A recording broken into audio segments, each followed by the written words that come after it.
अस्सलाम वालेकुम बच्चे, कैसे हैं सब लोग? होप सो सब ठीक होंगे। आज हम नाइन्थ फर्स्ट ईयर की physics according to new syllabus second chapter देखेंगे, elastic and inelastic plane. अच्छा बच्चे, ये ना 2 नंबर का मोस्ट कॉमनली शॉर्ट क्वेश्चन पूछा जाता है, differentiate between elastic and inelastic plane. तो आपके पास ये पैसेज में इसी के बारे में लिखा हो, व्हेन टू टेनिस बॉल, पहले वो इसकी एग्जांपल बता रहा है। तो इसको ना ये पूरे पैसेज में एक तो इसकी डेफिनेशन और साथ में एग्जांपल है, लेकिन मिक्स किया हुआ है। अगर इसको प्रॉपर हम लोग देखें तो यहाँ पे ना प्रॉपर इसकी डेफिनेशन लिखी हुई है। इलास्टिक कुलियन हमारे पास ऐसी कुलियन होती है जिसमें काइनेटिक एनर्जी जो ऑब्जेक्ट की है ना वो कंजर्व रहती है, मतलब वो सेम होती है, वो लॉस नहीं होती, उसको इलास्टिक कुलियन कहते हैं। इसकी एग्जांपल कहते हैं कि आप मार्बल फ्लोर के ऊपर अगर हार्ड बॉल को फेंकते हो तो वो हार्ड बॉल जो है वो मोस्ट कॉमनली ऊपर आ रही होती है, वापस आ रही होती है, तो हम कहते हैं वो बाउंस बैक हो रही है, वो इलास्टिक कुलियन है। आप लोगों ने अक्सर देखा होगा, बच्चे घर में खेल रहे होते हैं, उन्होंने हाथ में एक गेंद पकड़ी होती है, वो उसको फर्श के ऊपर फेंकते हैं, तो फर्श के ऊपर वो इनिशियल वेलोसिटी के साथ उसको नीचे फेंकते हैं, लेकिन फर्श से टकराने के बाद जब बॉल है ना वो दोबारा ऊपर वापस से आ रही होती है।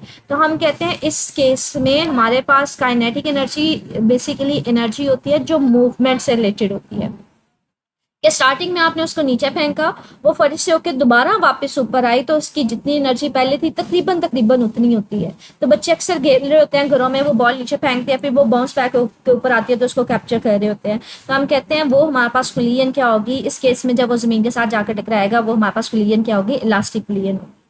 दूसरी केस में इनइलास्टिक कुलियन कहते हैं जिसमें काइनेटिक एनर्जी कंजर्व नहीं होती, एनर्जी हमारे पास लॉस हो जाती है।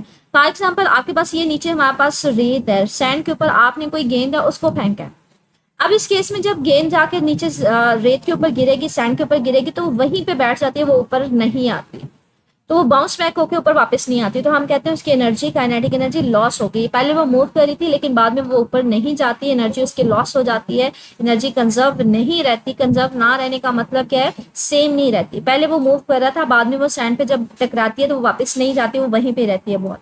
तो वो कहते हैं हमारे पास इनइलास्टिक कुलियन की एग्जांपल है, हम कहते हैं वही बाउंस बैक होना किसी भी बॉल का, कहाँ से, सैंडी फ्लोर। सैंडी फ्लोर का मतलब है जिसमें रेत वगैरह यहाँ पे पड़ी, आप उसके ऊपर बॉल को फेंकते हैं तो वो वापस नहीं जाती।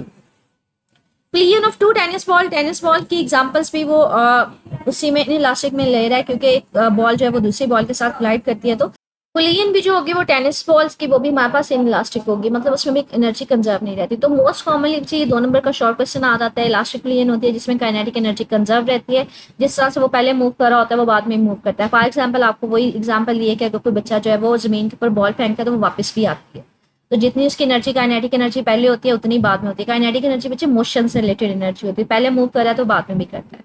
इनइलास्टिक वो होगी जिसमें काइनेटिक एनर्जी कंजर्व नहीं रहती, मतलब लॉस हो जाती है। अगर इनिशियली एक बॉल को आप नीचे फेंकते हो रेत के ऊपर तो वो वापस नहीं जाती, वो वहीं पे रहती है, तो हम कहते हैं एनर्जी लॉस हो गई है।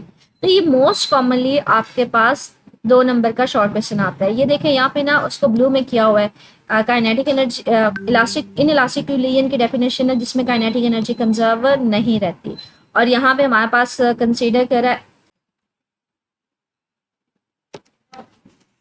इलास्टिक कुलियन की यहाँ पे डेफिनेशन लिखी हुई है कि हमारे पास अगर काइनेटिक एनर्जी लॉस नहीं हो रही, no kinetic energy is loss, then it is called the elastic collision. आगे एग्जांपल वो हार्ड बॉल की दे रहा है कि जब उसको मार्बल फ्लोर के ऊपर स्ट्राइक करवाते हैं तो हमारे पास क्या होगा, वो इनिशियली वापस वहां तक की आ रही होती है जहां से आपने उसको फेंका होता है, वो बाउंस बैक होकर ऊपर वापस जाती है। तो हम कहते हैं थोड़ी सी एनर्जी लॉस करते हैं, जिसको हम कह सकते हैं कि ये लॉस्टिक की है।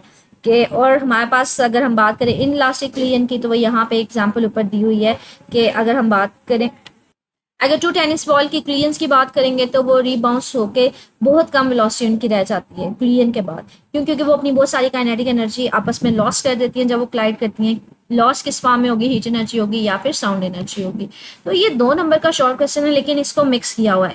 इन इलास्टिक कुलियन उसकी एग्जाम्पल ऊपर दी हुई है, इलास्टिक कुलियन उसकी एग्जाम्पल नीचे दी हुई है। तो इसको शॉर्ट फॉर्म में सारे पैसेज को बच्चे आप देख लीजिएगा कि इलास्टिक कुलियन को और इन इलास्टिक कुलियन जिसमें काइनेटिक एनर्जी कंजर्व रहती है, इन इलास्टिक जिसमें कंजर्व नहीं रहती, इनके एग्जाम्पल्स आते हैं। मोस्ट कॉमनली ये 2 नंबर का शॉर्ट क्वेश्चन पूछा जाता है।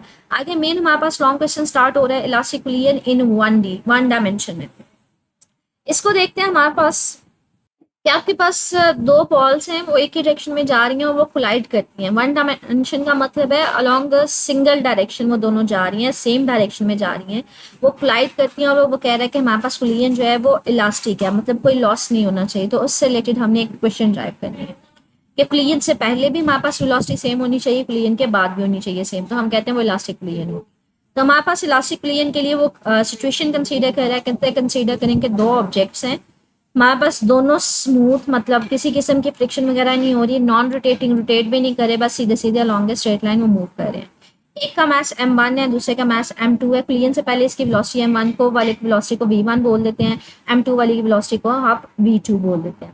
ये दोनों कोलाइड करती हैं। क्लियन के बाद बच्चे इनकी वेलोसिटी में थोड़ा बहुत जो चेंज आएगा ना, तो m1 की जो वेलोसिटी है क्लियन के बाद उसको v1 प्राइम बोल देते हैं।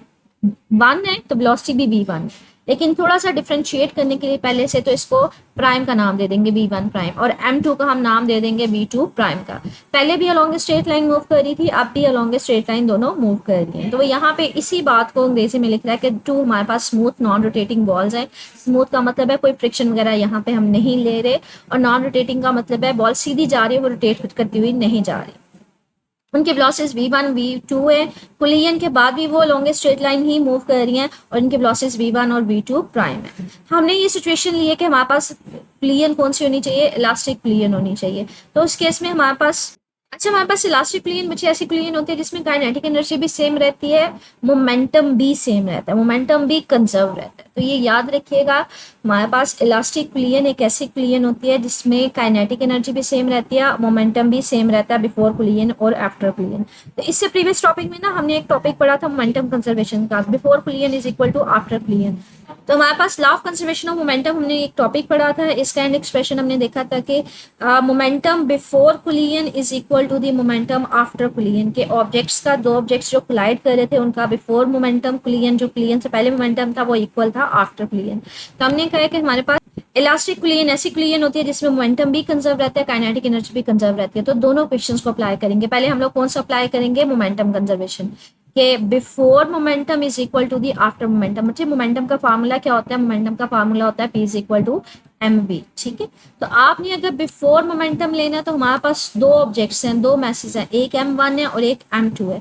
तो आप क्या करेंगे, इस बॉडी का मोमेंटम m1 v1 प्लस इस बॉडी का मोमेंटम m2 v2, हमारे पास टोटल मोमेंटम होगा before collision, is equal to after collision क्या होगा, इस बॉडी का momentum m1 v1 prime plus दूसरा ऑब्जेक्ट भी तो है m2 v2 प्राइम, इस बॉडी का मोमेंटम, इन दोनों को प्लस करेंगे तो ओवरऑल मोमेंटम होगा आफ्टर कुलियन। तो हमारे पास ये law of conservation of momentum है कि हमारे पास जितना मोमेंटम कुलियन से पहले था उतना ही बाद में था। इसकी डेरिवेशन देखते हैं बच्चे, बुक में ना कुछ स्टेप्स मिसिंग है, तो इसको की बुक को रेफर कर लेते हैं साथ में। ये देखें, बिफोर कुलियन मोमेंटम ऑब्जेक्ट्स का is equal to after collision momentum objects का। अब क्या करें बच्चे, m1 वाली वैल्यूज जो है ना वो एक साइड पे ले आए। यहाँ पे m1 था, v1 था, अब यहाँ पे m1 v1 प्राइम है, तो m1 v1 प्राइम को इस साइड से उठा के इधर ले आए, तो यहाँ पे प्लस में दूसरी साइड पे जाके क्या हो जाए, माइनस में हो जाएगा। तो m1 v1 minus m1 v1 prime. इसी तरह से m1 v2 ऑलरेडी इधर है, अब ये वाला जो m1 v2 है इसको उठा के इसको राइट साइड पे ले आए। अब यहाँ पे ये प्लस में था तो इस साइड पे आएगा तो ये माइनस में हो जाएगा, तो ये देखिए माइनस में हो गया। अब इन दोनों में से जो कॉमन है उसको कॉमन ले ले m1, और यहाँ पे बच क्या जाएगा v1 माइनस v1 प्राइम, और यहाँ पे कॉमन क्या बच रहा है, m2 कॉमन ले लें, बाकी क्या बचेगा v2 minus prime minus v2। Elastic collision में हमने कंजर्वेशन ऑफ मोमेंटम लगा दिया। अब हमारे पास हमने कहा था इलास्टिक क्लियन ऐसी क्लियन होती है जिसमें काइनेटिक एनर्जी कंजर्व रहती है। तो kinetic energy before collision is equal to the kinetic energy after collision. आपके पास अगर स्टार्टिंग में काइनेटिक एनर्जी टोटल लेनी है तो इस ऑब्जेक्ट की काइनेटिक एनर्जी प्लस इस ऑब्जेक्ट की kinetic energy is equal to after collision इस ऑब्जेक्ट की काइनेटिक एनर्जी और इसकी काइनेटिक एनर्जी का फार्मूला क्या होता है बच्चे, आपने पढ़ा होगा, हमारे पास काइनेटिक एनर्जी का फार्मूला होता है 1/2 mv²। तो अब अगर मैंने बिफोर क्लियन काइनेटिक एनर्जी टोटल लिखनी है तो इस ऑब्जेक्ट की काइनेटिक एनर्जी प्लस का इस ऑब्जेक्ट की, अगर इस ऑब्जेक्ट के लिए लिख रही हूँ तो बच्चे फर्स्ट में ऐसा तो m1 लिख देंगे, इसकी वेलोसिटी क्या है v1, तो 1/2 m1 v1 का स्क्वायर प्लस दूसरे ऑब्जेक्ट की काइनेटिक एनर्जी 1/2 m के साथ m2 लिख दें, v के साथ v2 लिखते हैं तो m2 v2 का स्क्वायर। तो kinetic energy before collision is equal to kinetic energy after collision. तो यहाँ पे आप क्या करेंगे, इसमें भी दो ऑब्जेक्ट्स हैं क्लियन के बाद भी, तो m1 और v1 प्राइम का स्क्वायर लिखेंगे, तो v1 प्राइम का स्क्वायर प्लस दूसरे ऑब्जेक्ट की काइनेटिक एनर्जी, तो ये हमारे पास 1/2 m2 v2 प्राइम का स्क्वायर। तो total kinetic energy before collision is equal to total kinetic energy after collision. अब अगले स्टेप में क्या करें, 1 वाली को एक साइड पे कर दें, 2 वाली को एक साइड पे कर लें। यहाँ पे 1 वाली इधर है, इस वाली 1 को m1 v1 को उठा के इधर से इधर ले आए, यहाँ पे हमारे पास प्लस में, इसको उठा के दूसरी साइड पे लेके जाएंगे तो हमारे पास क्या हो जाएगी, ये माइनस में हो जाएगी। ये देखिए माइनस में हो गई है, -1/2 m1 v1 प्राइम का स्क्वायर। अब इसी तरह से m1 1/2 m2 v2 प्राइम इधर था, आप इस वाली को 2 वाले क्वेश्चन को यहाँ से उठाएं, इसको इक्वल साइन के दूसरी साइड पे ले आए। अब यहाँ पे इस साइड पे ये प्लस में था लेकिन दूसरी साइड पे जाएगा तो माइनस में आ जाएगा। ये देखिए 1/2 m2 v2 का स्क्वायर आ जाएगा। अब इन दोनों में से बच्चे कॉमन क्या निकल रहा है, इनमें से 1/2 m1 कॉमन निकल रहा है और बाकी क्या बचेगा, v1 का स्क्वायर माइनस v1 प्राइम का स्क्वायर। इन दोनों में से कॉमन क्या निकल रहा है, 1/2 m2 कॉमन निकल रहा है, तो बाकी क्या बचेगा, v2 प्राइम का स्क्वायर माइनस v2। अब दोनों साइड से क्या खत्म हो जाएगी, 1/2 से खत्म हो जाएगा। बाकी क्या बचेगा, m1 v1 square minus v1 prime का square equal to m2 v2 prime का स्क्वायर माइनस v2। अब इसको क्वेश्चन 1 बोला था जो हमने कंजर्वेशन ऑफ मोमेंटम से निकाली थी। आप जो हमारे पास कंजर्वेशन ऑफ काइनेटिक एनर्जी से निकाली है उसको 2 बोलते हैं। तो आप इस क्वेश्चन को 2 को 1 से डिवाइड करते हैं, 2 को 1 से डिवाइड किया तो 2 डिवाइडेड बाय 1। अब यहाँ पे क्या कैंसिल हो रहा है, m1 से कैंसिल हो रहा है, m2 से कैंसिल हो रहा है, तो बाकी क्या बचेगा, सिर्फ और सिर्फ वेलोसिटी वाली टर्म्स बच जाएंगी। अच्छा, अब हमारे पास क्या है, v1 square minus v1 prime का स्क्वायर। आपने ना इस फार्मूले को ओपन करना है। आप लोगों ने मोस्ट कॉमनली ये फार्मूला पढ़ते होंगे स्क्वायर माइनस बी स्क्वायर। तो अगर आपने इसको फार्मूले को ओपन करना हो तो आप इसको एक दफ़ा प्लस में लिख देते हैं, एक दफ़ा माइनस में लिख देते हैं, एक दफ़ा इसको ए माइनस बी लिखेंगे, एक दफ़ा इसको ए प्लस बी लिखेंगे। अब आपको यही नहीं लग रहा ये ए का स्क्वायर है माइनस बी का स्क्वायर है, तो अगर मैंने इसको ओपन करना है तो एक दफ़ा इसको प्लस में लिख दूंगी, एक दफ़ा इसको माइनस में लिख दूंगी। इसी तरह से ये भी क्वेश्चन आपको ये नहीं लग रही ए का स्क्वायर है माइनस बी का स्क्वायर है, तो इस वाली क्वेश्चन को एक दफ़ा माइनस में लिख देंगे v2 प्राइम माइनस v2, एक दफ़ा इसको प्लस में लिख देंगे, मुझे स्क्वायर खत्म कर देते हैं। जब उसको एक दफ़ा प्लस में ये माइनस में लिखते हैं ना, अब यहाँ पे देखिए ए स्क्वायर माइनस बी स्क्वायर था तो एक दफ़ा मैंने इसको प्लस में लिख दिया विदाउट स्क्वायर और एक दफ़ा मैंने इसको माइनस में लिख दिया। तो यहाँ पे भी ऐसे ही लग रहा था, ए स्क्वायर माइनस बी स्क्वायर था तो एक दफ़ा इसको ए माइनस बी लिख देंगे, एक दफ़ा ए प्लस बी लिख देंगे, नीचे वाली उसी तरह से आ जाएगी। अब हमारे पास यहाँ पे क्या चीज़ कैंसिल हो रही है, माइनस माइनस वाली खत्म हो जाएगी, प्लस प्लस वाली रह जाएगी, तो माइनस वाली को माइनस वाली के साथ खत्म कर दें। बाकी क्या बचेगा, v1 plus v1 prime is equal to v2 prime minus v2 prime. अब इस क्वेश्चन को थोड़ा रीअरेंज करें, जो वेलोसिटीज बिफोर कोलिजन है उसको अलग कर दें, आफ्टर कोलिजन अलग कर दें। बिफोर कोलिजन बची थी जो हमारे पास थी ना, उनको हमने प्राइम के बगैर लिखा था, तो प्राइम के बगैर वाली वेलोसिटीज एक साइड पे कर दें, प्राइम वाली एक साइड पे कर दें। तो यहाँ पे ये जो v1 प्राइम है इसको राइट साइड पे ले जाए और हमारे पास जो v2 है इसको उठा के लेफ्ट साइड पे ले आए। अब यहाँ पे v1 उसी तरह से, v2 जब इधर से इधर उठा के लेके आएंगे तो वो माइनस में हो जाएगा, v2 प्राइम उसी तरह से v1 को उठा के इधर लेके आएंगे तो वो माइनस में हो जाएगा। तो हमारे पास ये थोड़ी सी माइनस साइन में हमारे पास कह लें कि चेंज आया है कि जब v2 को इस साइड से उठा के साइड पे लेके गए तो माइनस v2 आ जाएगा, v1 प्राइम को जब इधर से उठा के इधर लेके गए तो वो माइनस में आ जाएगा। अब ये देखिए, आपको नहीं लग रहा कि ये v1 माइनस v2 है, लेकिन यहाँ पे v2 पहले आ रहा है। अगर मैं इसको थोड़ा सा रीअरेंज करूं, कहते हैं आप क्या करें, इस इक्वेशन में से माइनस कॉमन ले लें, माइनस हम बाहर निकालेंगे तो ये वाली v1 प्राइम पहले आ जाएगा और बाद में माइनस v2 प्राइम बाद में आ जाएगा। आप इसको इस तरह से भी लिख सकते हैं, अगर माइनस साइन को अंदर मल्टीप्लाई करेंगे तो ये माइनस v1 आ जाएगा, minus minus plus v2 prime आ जाएगा, तो v2 प्राइम प्लस का ही होगा और ये माइनस का ही होगा। तो इसको लिखने का तरीका ये होता है कि मुझे इसमें से माइनस कॉमन ले लें, माइनस कॉमन लेंगे तो माइनस वाली टर्म पहले आ जाएगी और दूसरी वाली माइनस साइन के साथ आ जाएगी। अब ये हमें क्वेश्चन क्या बता रहा है, ये हमें बता रही है कि जो वेलोसिटीज में डिफरेंस हमारे पास कोलिजन से पहले था वही कोलिजन के बाद है। जितना हमारे पास वेलोसिटीज में जो डिफरेंस था दो ऑब्जेक्ट्स की, वो हमारे पास पहले था कोलिजन से पहले, उतना ही बाद है। लेकिन यहाँ पे जो है ना वो डायरेक्शन चेंज हो गई है। पहले अगर वो एक दूसरे की तरफ मूव कर रही थी, अब वो एक दूसरे से क्या होंगी, ऑपोजिट मूव कर रही होंगी। तो यहाँ पे इसी बात को लिख रहा है, कहता है हमारे पास जो मैग्नीट्यूड ऑफ वेलोसिटीज है फर्स्ट बॉल की रिलेटिव बॉल के बिफोर कोलिजन, जितनी वो पहले थी उतनी ही वो बाद में है। लेकिन पहले वो एक दूसरे को अप्रोच कर रही थी, बाद में एक दूसरे के ऑपोजिट है। नेगेटिव साइन का मतलब है अब वो अप्रोच नहीं कर रही बल्कि अब वो एक दूसरे से क्या है, दूर जा रही है। अगर आपको फिगर किस तरीके में बताया जाए, ये देखें दो ऑब्जेक्ट्स जो दोनों बिफोर कोलिजन एक डायरेक्शन में जा रहे हैं, तो उनकी वेलोसिटीज में थोड़ा बहुत डिफरेंस है, तो उनकी रिलेटिव स्पीड है एक दूसरे को जो अप्रोच कर रहे हैं। लेकिन कोलिजन करने के बाद ये देखिए दोनों एक ही डायरेक्शन में जा रहे हैं, तो कोलिजन से पहले वो एक ही डायरेक्शन में जा रहे हैं, एक दूसरे को अप्रोच कर रहे हैं, ये पीछे से आके इसके साथ टकराता है। कोलिजन होती है तो कोलिजन के बाद ये दोनों एक दूसरे की डायरेक्शन चेंज कर लेते हैं, लेकिन स्टिल वेलोसिटी दोनों में जो एक दूसरे की मैग्नीट्यूड के हिसाब से एक दूसरे की वेलोसिटीज है वो सेम रहती है, सिर्फ और सिर्फ क्या हुआ है, डायरेक्शन चेंज हो गई है। पहले वो एक दूसरे को अप्रोच कर रहे थे, बाद में वो एक दूसरे के ऑपोजिट हो गए हैं। तो यहाँ पे एंड एक्सप्रेशन क्या है कि जितनी वेलोसिटीज में डिफरेंस पहले था v1 माइनस v2 उतनी ही बाद में है v1 prime minus v2 prime. सिर्फ और सिर्फ चेंज क्या है, नेगेटिव साइन हमें बता रहा है कि डायरेक्शन ऑपोजिट होगी। पहले अगर वो एक दूसरे को अप्रोच कर रहे थे तो बाद में वो एक दूसरे से सेपरेट हो जाते हैं। अच्छा, ये इंपॉर्टेंट लॉन्ग क्वेश्चन है जो आपके पास मोस्ट कॉमनली 5 नंबर का लॉन्ग क्वेश्चन पूछा जाता है। लॉन्ग क्वेश्चन पूछा किस तरह से जाता है, डिफाइन इलास्टिक पिलियन। तो इलास्टिक पिलियन की आपने पहले ये डेफिनेशन लिखनी होती है, ये वाली इलास्टिक पिलियन की डेफिनेशन लिखेंगे यहाँ से लेके यहाँ तक। इसके बाद आपने क्वेश्चन आता है explain the elastic collision in 1D। तो इसमें आपने ये सारा एक्सप्लेन करना होता है। कंसीडर करें 2 non rotating balls as smooth non rotating balls. तो ये कंप्लीट आपने इस क्वेश्चन को यहाँ तक लिखना होता है। Relative speed of approach is equal to the relative speed of separation. एक तो सीधी सीधी तरह से ये आ जाता है define elastic collision and explain the elastic collision in 1D। या फिर ये लॉन्ग क्वेश्चन आता है prove that relative speed of approach is equal to the relative speed of separation. तो आपको ये पता होना चाहिए किस टॉपिक में था, तो आप यहाँ से स्टार्ट करेंगे elastic consider two smooth non rotating balls. ठीक है, यहाँ पे ये देखें, यहाँ पे इस तरह से पूछा हुआ है जो सेकंड क्वेश्चन मैंने आपको बताया।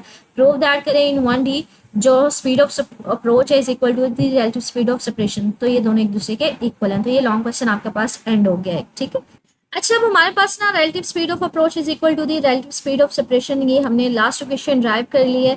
अब कहते हैं हमारे पास क्या है कि आपको ना इनिशियल वेलोसिटीज का पता होता है, बिफोर पिलियन वाली वेलोसिटीज का पता होता है, बाद वाली वेलोसिटीज का नहीं पता होता। तो आपको v1 का पता होगा, v2 का पता होगा, v1 प्राइम और v2 प्राइम का नहीं पता होगा। कहते हैं अगर आपसे बोला जाए कि v1 प्राइम मालूम करें और v2 प्राइम मालूम करें तो इसको कैसे मालूम करेंगे। तो कहते हैं यहाँ पे हमें यही बात कर रहा है कि इक्वेशन में हमारे पास क्या होता है। इस इक्वेशन में अगर बात करें, हमें m1 का भी पता होता है, m2 का भी, मैसेज का तो पता होता है और इनकी इनिशियल वेलोसिटीज का भी पता होता है, v1 और v2 का भी। लेकिन हमें फाइनल वेलोसिटीज का नहीं पता होता, हमें v1 प्राइम का भी नहीं पता होता, v2 प्राइम का भी नहीं पता होता।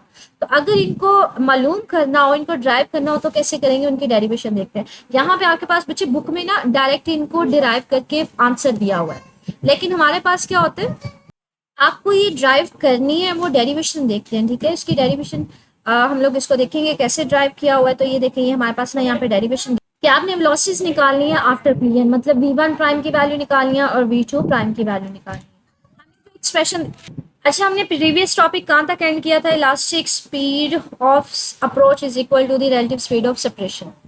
कि हमारे पास v1 minus v2 is equal to v2 prime minus v1 prime दिया। इस क्वेश्चन को थोड़ा सा रीराइट करेंगे। आप क्या करें, यहाँ से आप इस क्वेश्चन को थोड़ा सा रीराइट करना है। ये देखें, ये क्वेश्चन मैंने लिखी है v1 minus v2 is equal to v2 prime minus v1 prime. इसको v2 प्राइम के लिए ना अलग कर लें, v2 प्राइम इधर रहने दें, ये v1 प्राइम माइनस में दूसरी साइड पे जाके प्लस में हो जाएगा। तो ये देखें, ये प्लस में हो गया। अब v2 प्राइम की वैल्यू निकल आई है इस वाले क्वेश्चन से जो हमने लास्ट क्वेश्चन ड्राइव की। v2 प्राइम की अब आपने ना हमारे पास एक क्वेश्चन पढ़ रहे हैं कंजर्वेशन ऑफ लीनियर मोमेंटम, तो उसमें हमने ये क्वेश्चन लिखी थी फॉर एग्जांपल, जिसमें हमने ये कंजर्वेशन ऑफ लीनियर मोमेंटम पढ़ा था कि बिफोर पिलियन मोमेंटम ओवरऑल दोनों ऑब्जेक्ट्स का is equal to after collision दोनों के मोमेंटम। फिर हमने क्या किया था बच्चे, m1 वैल्यू को एक साइड पे कर लिया था, m2 को एक साइड पे कर लिया था। m1 v1 ऑलरेडी दिया था, m1 minus v1 sorry m1 v1 prime इसको उठा के इधर ले आए थे तो ये माइनस में हो गई थी। m2 v2 प्राइम इधर ही था, इसको उठा के साइड पे लेके गए तो वो माइनस में हो गई थी। तो इन दोनों में से आप किसको कॉमन किया था, m1 को कॉमन किया था और इधर से m2 को कॉमन ले लिया था, तो v2 प्राइम माइनस v2 बच गया। तो ये क्वेश्चन हमने ड्राइव की थी कंजर्वेशन ऑफ लीनियर मोमेंटम से, तो वो उस क्वेश्चन का रेफरेंस दे रहा है, आप इसको ड्राइव कर लीजिएगा। ठीक है, अब ये क्वेश्चन है, इसमें आपने जो v2 प्राइम की वैल्यू निकाली ना बच्चे, उसको इसमें पुट करना है। तो ये देखिए, इस क्वेश्चन को इसी तरह से लिख रहे हैं, m1 आगे ब्रैकेट में v1 minus v1 prime, m2 v2 prime की जगह क्वेश्चन वैल्यू पुट कर रहा है। तो v2 प्राइम की जगह उसने वैल्यू पुट कर दी है ये वाली, v1 minus v2 plus v1 prime minus v2। अब ये क्वेश्चन में m1 को अंदर मल्टीप्लाई कर दें, तो m1 को अंदर मल्टीप्लाई किया, m1 v1 minus m1 v1 prime आ गया इक्वल टू m2 को अंदर मल्टीप्लाई करें सबके साथ, तो m2 v1 आ जाएगा माइनस m2 v2 आ जाएगा प्लस m2 v1 प्राइम आ जाएगा और माइनस m2 v2 आ जाएगा। अब इस क्वेश्चन को थोड़ा सा रीअरेंज किया है, प्राइम वाली को एक साइड पे कर दिया, v1 प्राइम को एक साइड पे कर दिया, बाकी सारी क्वेश्चन दूसरी साइड पे ले गए।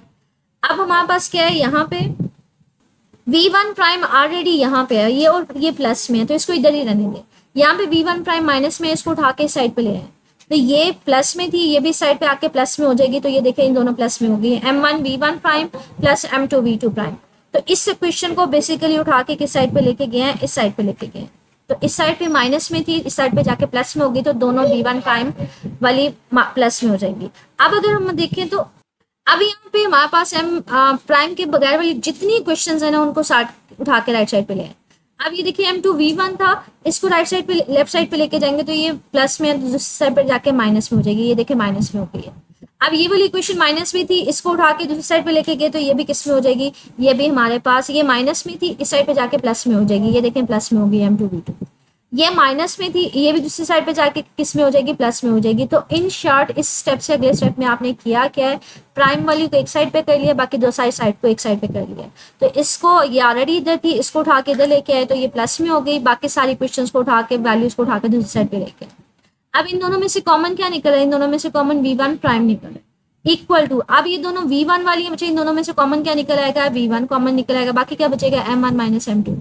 इन दोनों में से कॉमन क्या है, ये दोनों सेम ही नहीं है, m2 v2 plus m2 v2, तो ये 2 टाइम है, ये आ जाएगा 2 m2 v2।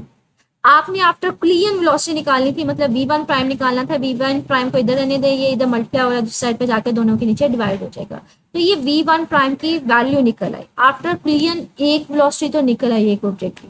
अब हमने वेलोसिटी निकालनी है दूसरे ऑब्जेक्ट की, तो उसको ये सारा ड्राइव करने से बेहतर है, वो कहते हैं आप क्या करें, v1 प्राइम की वैल्यू को ना इस इक्वेशन 5 में पुट कर दें, v2 is equal to v1 v2 उसी तरह से रहने दें, v1 प्राइम की जगह ये सारी वैल्यू पुट कर दें। तो v2 प्राइम निकालने के लिए वो इक्वेशन हमने इस्तेमाल की है, v2 प्राइम उसी तरह से रहने दी है और v1 प्राइम की जगह ये सारी वैल्यू पुट कर दी है। अब इस सारी वैल्यू में बच्चे ये देखें, ये भी v1 है, ये भी v1 है, ये v2 है, ये v2 है, तो v1 को एक साथ कर दिया और v2 को एक साथ कर दिया, थोड़ा सा रीअरेंज किया है। तो ये देखिए मेरे पास क्या मैंने किया, v1 यहाँ पे, इसको v1 को उठा के इसके फौरन बात कर दिया, ये प्लस में है ना, तो v1 plus m1 minus m2 divided by m1 plus m2 v1। अब ये उसी तरह से, और इसको उठा के ना मैं थोड़ा सा इधर ले आई हूँ, इसी साइड पे राइट साइड पे रहने दिया, लेकिन थोड़ी सी जगह चेंज किया, ये माइनस में है तो इसको मैं लास्ट पे माइनस में ले गई। अब इन दोनों में से कॉमन क्या निकल रहा है बच्चे, v1 कॉमन निकल रहा है, तो इसमें से v1 कॉमन निकाल दिया, बाकी क्या बचेगा, यहाँ पे तो कुछ भी नहीं बचेगा, यहाँ पे 1 बच जाएगा, और यहाँ पे क्या बच जाएगा, v1 बाहर निकल आएगा, बाकी ये बच जाएगा m1 minus m2 divided by m1 plus m2 plus. अब इन दोनों में से कॉमन क्या निकल रहा है, इन दोनों में से v2 कॉमन निकल रहा है, v2 कॉमन निकाल देंगे इन दोनों में से, तो यहाँ पे क्या बचेगा 2m2 divided by m1 plus m2, और इधर क्या बच जाएगा 1 बच जाएगा। तो ये देखिए मैंने कॉमन निकाला है, इन दोनों में से v1 कॉमन निकाल दिया, इन दोनों में से v2 कॉमन निकाल दिया। अब ये देखिए बच्चे आपने क्या करना है, इसके नीचे कुछ भी नहीं है, इसके नीचे m1 प्लस m2 है, तो इन दोनों का एलसीएम लेना है, इन दोनों का एलसीएम लिए, इसके नीचे कुछ भी नहीं था बच्चे, जो नीचे डिनोमिनेटर में एलसीएम लेके आते हैं ना, तो 1 को उसके साथ मल्टीप्लाई कर देते हैं, तो 1 की जगह क्या आ जाएगा, m1 प्लस m2 आ जाएगा। इसके नीचे तो ऑलरेडी यही था, तो इसको m1 माइनस m2 लिखा रहने दिया, v1 उसी तरह से इन दोनों का भी एलसीएम लिया, इन दोनों का एलसीएम मतलब 1 के नीचे कुछ भी नहीं है, तो 1 के नीचे भी m1 प्लस m2 आ जाएगा, और मल्टीप्लीकेशन में भी यहाँ पे ऊपर 1 की जगह क्या आ जाएगा, m1 प्लस m2, 2m2 उसी तरह से क्योंकि उसके नीचे ये था, तो माइनस 1 की जगह आ जाएगा m1 माइनस m2। अब इसको बच्चे ये देखते हैं, ये हमारे पास m1 प्लस में है, ये plus m2 plus m1 minus m2, ये माइनस m2 है और ये प्लस m2 है, ये दोनों एक दूसरे के साथ खत्म हो जाएंगे, बाकी क्या बचेगा m1 प्लस m1, तो ये 2m1 divided by m1 plus m2 v1 आ जाएगा। अब यहाँ पे देखें ये 2m2 है, माइनस m1 माइनस m2, यहाँ पे 2m2 प्लस का है, माइनस m2 माइनस का है, तो दो में से एक निकालेंगे तो बच्चे एक बच जाएगा, तो m2 बचेगा माइनस m1 आ जाएगा, तो ये हमारे पास v2 प्राइम की वैल्यू आ गई। तो ये हमारे पास हमने डेरिवेशन की हुई है v1 प्राइम की और v2 प्राइम की, ये डिटर्मिनेशन है जो वेलोसिटी थी आफ्टर कोलिजन, तो हमने इसको ड्राइव करना स्टार्ट किया यहाँ से। ऐसे ये क्वेश्चन ना पहले अज्यूम किया जाता था कि बोर्ड में नहीं पूछा जाता, ये देखें बुक में भी ना सिर्फ और सिर्फ क्वेश्चन लिखी है, इनकी डेरिवेशन नहीं लिखी, लेकिन अभी जो प्रीवियस हमारे पास इस साल में बोर्ड का पेपर आया था उसमें ये लॉन्ग क्वेश्चन में पूछा गया था, drive the expressions of v1 prime and v2 prime after collision.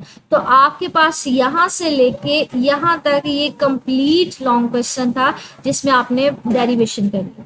तो अभी आज के टॉपिक में हमने 2 लॉन्ग क्वेश्चन देखे हैं, एक तो हमने यहाँ तक देखा relative speed of approach is equal to relative speed of separation यहाँ तक, और दूसरा अलग से लॉन्ग क्वेश्चन है find out the expression of velocities after collision in 1D, कि आपने एक्सप्रेशन निकालने वेलोसिटीज के आफ्टर कोलिजन के इन 1D। मैंने आपसे बोला है कि लॉन्ग क्वेश्चन आया हुआ है बोर्ड में, ठीक है। अगर ये इनसे रिलेटेड देखें एक्सरसाइज में क्वेश्चन किस तरह से हैं तो वो देख लेते हैं। तो ये क्वेश्चन है, लॉन्ग क्वेश्चन है, comprehensive. Explain elastic collision in one D, show that relative speed of approach is equal to the relative speed after separation, या रिलेटिव वेलोसिटी जो है बिफोर एंड आफ्टर क्लियन वो सेम है। तो आपने जहां तक हमने ये किया है, relative speed of approach is equal to the relative speed of separation, वहां तक करना है, ठीक है। इसके अलावा ये देखिए 2 नंबर का शॉर्ट क्वेश्चन है, differentiate between elastic and inelastic religion. तो इलास्टिक में काइनेटिक एनर्जी कंजर्व रहती है, इनइलास्टिक में कंजर्व नहीं रहती। तो ये आज का टॉपिक था, उससे रिलेटेड क्वेश्चन से स्टिल कुछ पूछना हो तो कमेंट सेक्शन में पूछ लीजिएगा। ओके, अल्लाह हाफिज।